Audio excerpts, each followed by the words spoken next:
The star freighter, Argo's Hope, drifted along the rim of the Orion spur, far beyond the reach of core law, where nebulae bloomed like bruised flowers and every port was a gamble. Captain Eli Ben Royal had hauled cargo through these lanes for 40 standard years, grain, water, medicine, sometimes secrets, and he knew the taste of every kind of dust the galaxy could throw at a man.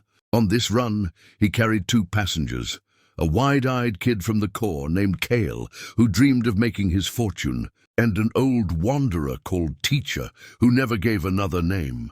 Teacher wore a threadbare coat stitched with constellations no map recognized anymore, and he spoke little, but when he did, the whole mess hall fell quiet. They sat now in the common room, while the ship hummed through the long dark between stars. Cale leaned forward, elbows on the scarred table.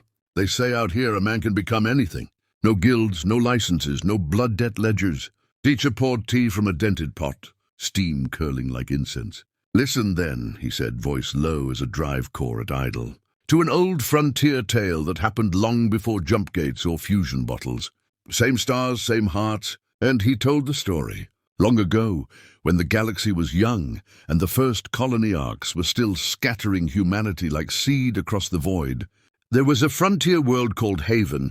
2 towns grew up on its single continent, upright, built along a clear river, and crooked, huddled in the shadow of black canyons where the ore ran rich. In Upright lived a woman named Mira. She weighed every gram of grain she sold, down to the dust.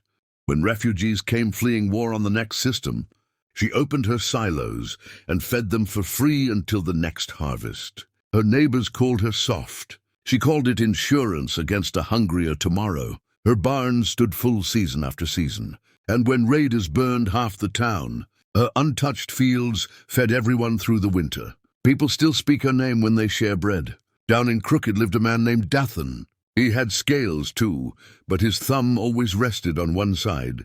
He mixed iron filings into his spice, watered his liquor, and smiled while he did it.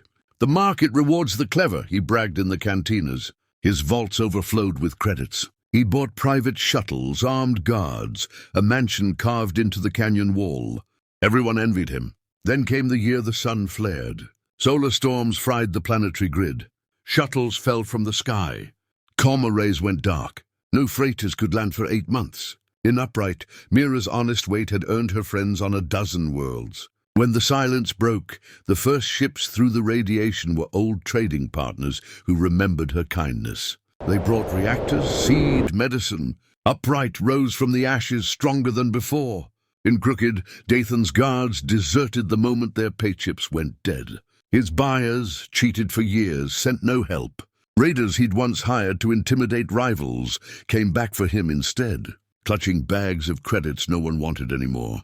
Because you can't eat money and you can't burn it for warmth, they say the canyon winds still carry a thin, frightened crying some nights. Teacher paused. The Argo's Hope shuddered gently as it dropped from hyperspace. Stars steadying into familiar constellations. Kyle fidgeted. So the moral is be nice and the universe pays you back? Teacher laughed, a sound like dry leaves on metal decking. The universe keeps precise books, but it doesn't trade in nice. It trades in weight and measure. Mira's generosity wasn't sentiment. It was wisdom deeper than Dathan could dream. She built a web of gratitude stronger than any vault door. When the flare came, her wealth wasn't in a canyon. It was in 10,000 bellies that remembered her name. He leaned closer. Out here on the rim, credits are thin air if no ship don't come. Reputation is the only currency that survives a solar storm. The proud and the treacherous shine for a season, bright as a flare, then burn out. The just, the accurate, the generous, they endure like stone under starlight. Kyle stared at the swirling tea leaves. So let fake scales eventually get you killed. Eventually, Teacher said, the galaxy weighs you on its own scales. Some men are found wanting the day they die. Others are found wanting the day after. The ship's klaxon sounded, docking at Port Obsidian. Kyle stood uncertain. Teacher remained seated, refilling his cup as if he had all the time between stars. Kyle hesitated at the hatch. You coming planet-side, old man? Teacher smiled. Someone has to remind the next kid. Go on. And remember, the rim is long, and memory out here is longer. Kale stepped into the airlock. Behind him, teacher spoke one last time, soft as a prayer over a grave no one visits. Through humility and the fear of the Lord are riches, honor, and life, but the fruit of the wicked rots on the branch. The hatch cycled shut. The Argo's hope sealed itself against the dark, carrying its ancient living cargo toward the next port, the next kid with hungry eyes, the next telling of the same true story. Because out on the galactic frontier, Proverbs 11 is still the best navigation chart ever written.